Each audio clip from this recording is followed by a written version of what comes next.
अंग्रेजी जो भी बोलेंगे अगर कहीं गलत ना हो जाए तो फिर क्या होगा, लोग हंसेंगे। Just you have to remove this kind of feeling from your mind. गलत और सही की जो दीवार है इसको तोड़ देना है। Just you have to demolish the wall of wrong और राइट सेंटेंसेस।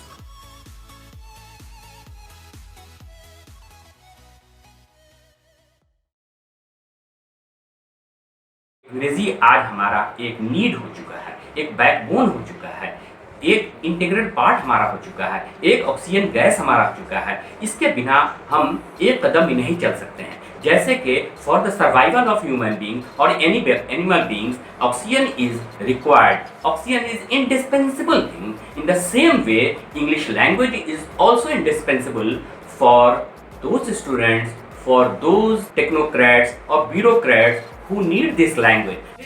ये एक लग्जरी नहीं है, उनका एक रिक्वायरमेंट है, एक नीड हो, जरूरत हो चुकी है। उसके बिना, इस लैंग्वेज के बिना पर अपने फ्यूचर को वो संवार सकते हैं, वो कुछ बन सकते हैं। और आज के दौर में जो इंग्लिश लैंग्वेज हमारे नेशन से लेकर के पूरे एक ग्लोबल लेवल पे ये इसकी रिक्वायरमेंट बहुत ज़्यादा हो चुकी है।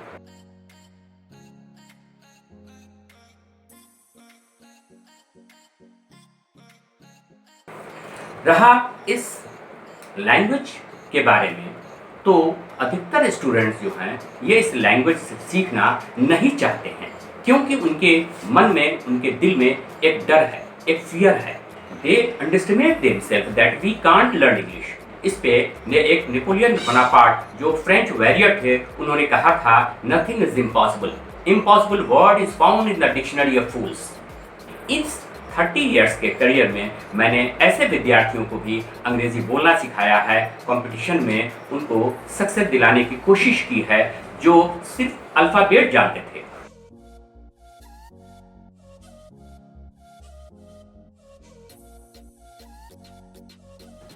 So far as hesitation is concerned, fear is concerned, embarrassment, perplexity, nervousness, ये आमतौर से लोग, ये घबराहट, ये संकोच, ये डर, हिचकिचाहट, ये लोगों के दिल में रहती है।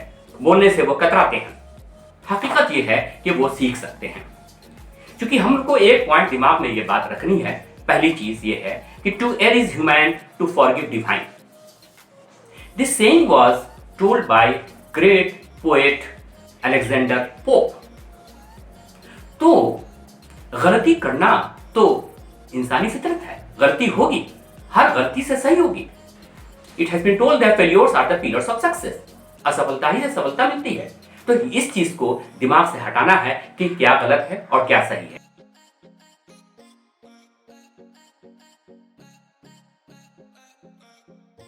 इंग्लिश में क्या पढ़ना है?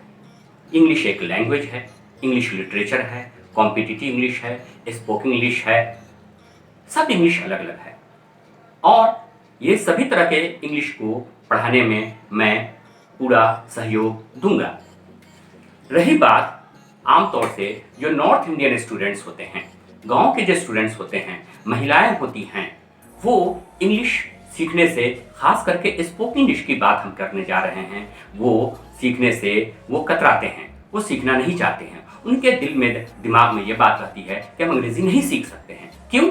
क्योंकि अंग्रेजी जो भी बोलेंगे अगर कहीं गलत ना हो जाए तो फिर क्या होगा, लोग हंसेंगे। People will laugh at my wrong English। Just you have to remove this kind of feeling from your mind। दिमाग से ये गलत और सही की जो दीवार है इसको तोड़ देना है। Just you have to demolish the wall of wrong or right sentences। Just you have to go on speaking English whatever you know, whether wrong or right। तो ये बात हुई स्पोकन इंग्लिश की बात। तो हम लोगों को कॉम्पिटिटिव इंग्लिश है, उसकी इंग्लिश जो है वो you have to be well competent, efficient in grammar portion. उसमें आप लोगों को पूरी तरह से एफिशिएंट रहना है। इंटरमीडिएट इंग्लिश है या ऑनर्स के हैं तो वो सिलेबस के अनुसार पढ़ना है। अब आइए कि आपको just you have to boost up yourself, encourage yourself. शेर है कि एक पत्थर की तकदीर समझ सकती है, शर्त यह है कि करीने से तराशा जाए। The way is paved by me for all of you।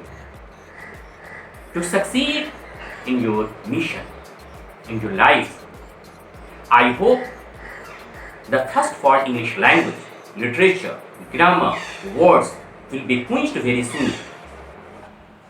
तो चाहे वो स्पोकन इंग्लिश का हो या कॉम्पिटिटिव इंग्लिश का हो या इंटरमीडिएट इंग्लिश का हो, ग्रामर हो, लिटरेचर हो, उन सभी के बारे में आपको अवगत कराया जाएगा और हम लोग इस जर्नी को सफल बनाएंगे। और इन नोट के साथ मैं आपसे विदा ले रहा हूँ। Good bye.